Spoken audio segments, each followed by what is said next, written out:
जय श्री कृष्णा, राधे राधे। आज हम माघ महात्म के 8वें अध्याय का श्रवण करेंगे। पिछले 7 अध्यायों का लिंक आपको डिस्क्रिप्शन में मिल जाएगा, वहां से देख सकते हैं। विष्णु दूत ने कहा, हे वैश्यवर, निर्लज्जता धारण कर, स्वाभिमान त्याग कर, यश का नाश कर, भिक्षा मांगने वाला अर्थात समर्थ होकर भी पराश्रय जीवी होना निंदनीय कर्म है। अतः सदगति कामियों को अपने उद्यम तथा पुरुषार्थ का आश्रय लेकर जीवोपार्जन कर जीवन यापन करना चाहिए। इसमें भी अधर्म और अन्याय से बचे रहना चाहिए। पुरुषार्थ से अर्जित वृत्ति पर अपना जीवन यापन करने वालों के दोनों लोग सुधर जाते हैं तथा उसे सदगति मिलती है।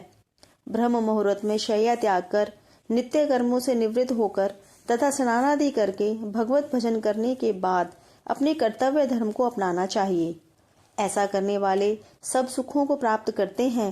शास्त्रकारों ने प्रातः काल ब्रह्म मुहूर्त में शय्या त्याग करने का कड़ा आग्रह किया है। सुखी और धार्मिक जीवन जीने के लिए मनुष्य को सूर्योदय के पूर्व ही शय्या त्याग कर, नित्य कर्मों से निवृत्त होकर, स्नान कर, वस्त्र परिवर्तन कर, ईश्वर की आराधना कर, अपने दैनिक जीवन कार्यक्रमों को पूरा करना चाहिए। मनुष्य का जीवन तन और मन के संयोग पर भौतिक रूप से गतिशील है। प्रातः काल के स्नान से मनुष्य का तन और मन दोनों ही स्वच्छ, निर्मल और स्वस्थ रहते हैं। जो मनुष्य बिना स्नान किए, बिना अच्छी तरह मुंह हाथ धोए, ईश्वर का ध्यान किए बिना खाने पीने में जुट जाते हैं, क्रिया भ्रष्ट जीवन जीते हैं, वे असुरी जीवन जीते हैं। ऐसे व्यक्ति नाना व्याधियों के शिकार होकर संसार में भी दुखी रहते हैं और मृत्यु के बाद भी वे नरकवास का दुख भोगते हैं। अतः प्रत्येक स्वस्थ मनुष्य को अनिवार्य रूप से स्नान करना चाहिए। स्वच्छ निर्मल जल ईश्वर का स्वरूप है। इससे मनुष्य को तन और मन की निर्मलता प्राप्त होती है।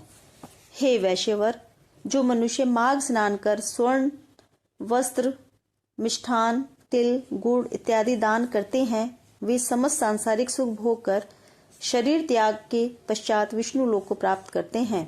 किंतु ऐसे व्यक्ति जो माघ स्नान के पश्चात कोई दान नहीं करते हैं, वे इस लोक में सुखों और यश से वंचित रह जाते हैं, साथ ही परलोक में भी दुखी रहते हैं।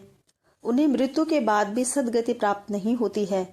उनका पुनर्जन्म किसी दुखी दरिद्र परिवार में होता है। अतः माघ स्नान करने वाले मनुष्यों को चाहिए कि स्नान के पश्चात दान अवश्य करें।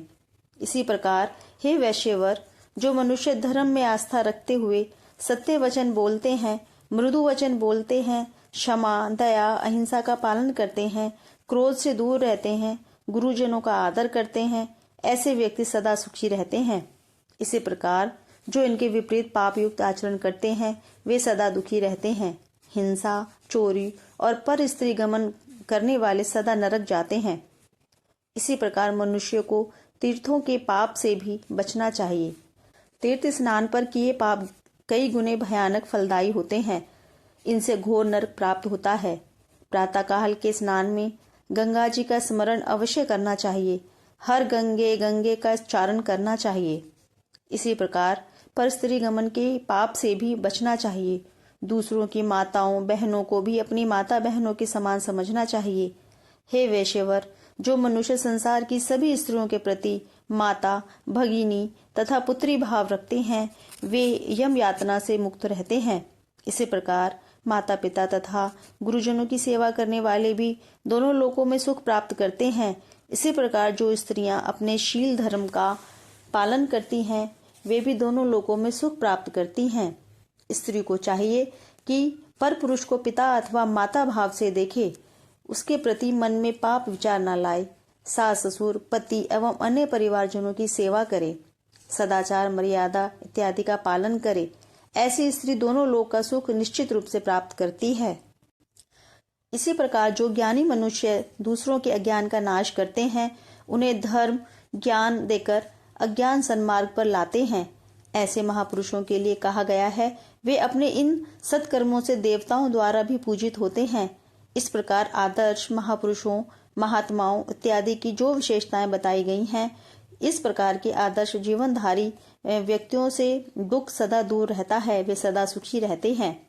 अपनी कथा यहाँ तक सुनाने के पश्चात सूत जी बोले, हे मुनीश्वरों, इस अध्याय का यह महात्म्य है कि जो मनुष्य श्रद्धा भक्ति पूर्वक इस आशय का स्वयं पाठ करेंगे तथा दूसरों को सुनाएंगे एवं स्वयं किसी से सुनेंगे, वे समस्त सांसारिक सुख भोग कर दिव्य लोक को प्राप्त करेंगे। इस प्रकार से माघ महात्म का 8वां अध्याय समाप्त होता है। जय श्री कृष्णा। राधे राधे।